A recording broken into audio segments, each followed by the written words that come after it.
ఆయన వయసు 85 ఏళ్లు. హోదా ఓ రాష్ట్రానికి హోంమంత్రి. ఇంత పెద్దరికం ఉన్న ఆ పెద్ద మనిషి ఓసారి రేప్ల గురించి నోటికొచ్చినట్టు మాట్లాడాడు. ఇంకోసారి రష్యన్ నాయకురాలికి ధోతి విప్పడం నేర్పుతానని అన్నాడు. ఇప్పుడు మందు తాగడం జన్మ హక్కు అని అంటున్నాడు. అధికార బలం చూసుకుని ఇష్టం వచ్చినట్టు పబ్లిక్ గా నోరు పారేసుకునే ఆ మినిస్టర్ కథేంటో చూడండి.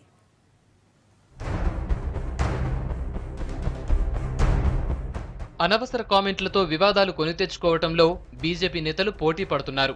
కేంద్ర మంత్రులకు పోటీగా రాష్ట్రాల నాయకులు కూడా ఇదే లైన్లోకి వస్తున్నారు.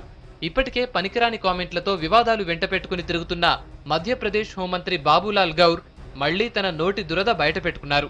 మందు తాగడం జన్మ హక్కు అని, అదో స్టేటస్ సింబల్ అని లిక్కర్ పై తన మక్కువను ప్రెస్ మీట్ సాక్షిగా స్పష్టం చేశారు.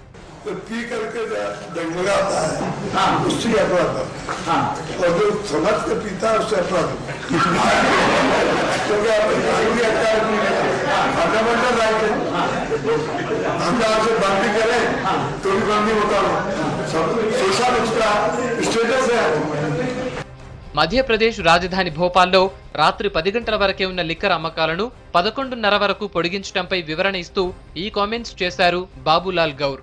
మందు తాగినప్పుడు జనాలకు స్పృహ ఉండదని, అలాంటప్పుడు క్రైమ్ రేట్ పెరిగేందుకు లిక్కర్ ఎలా కారణమవుతుందని ప్రశ్నించారు మంత్రి గారు.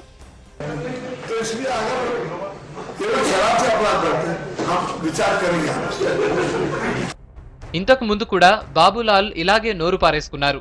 రష్యా నుంచి వచ్చిన ఓ నాయకురాలితో తను మాట్లాడిన పిచ్చి ముచ్చట్లను పబ్లిక్ గా వివరించారు. ధోతి కట్టుకోవటం కాదు, ఎలా విప్పాలో నేర్పుతానని, అది కూడా తర్వాత చెప్తానని ఆమెతో అన్నట్టు బాబులాల్ గౌర్ అందరి మధ్య అనౌన్స్ చేశారు.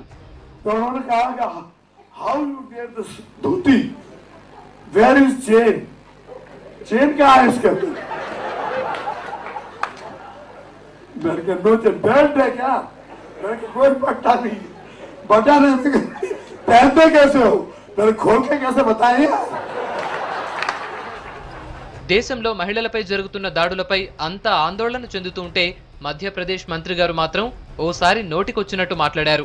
రేపులు కరెక్టే అంటూ కామెంట్ చేశారు.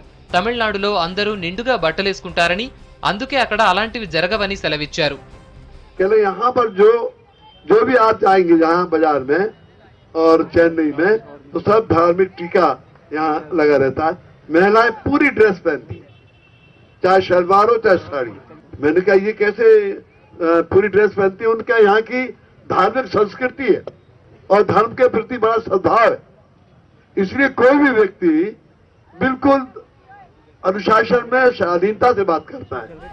తన పిచ్చి కూతలపై మహిళా సంఘాలు ఆందోళనలు చేసినా, ప్రత్యర్థి పార్టీల నేతలు విమర్శలు విసురుతున్నా బాబులాల్ నోటికి మాత్రం బ్రేకులు పడటం లేదు.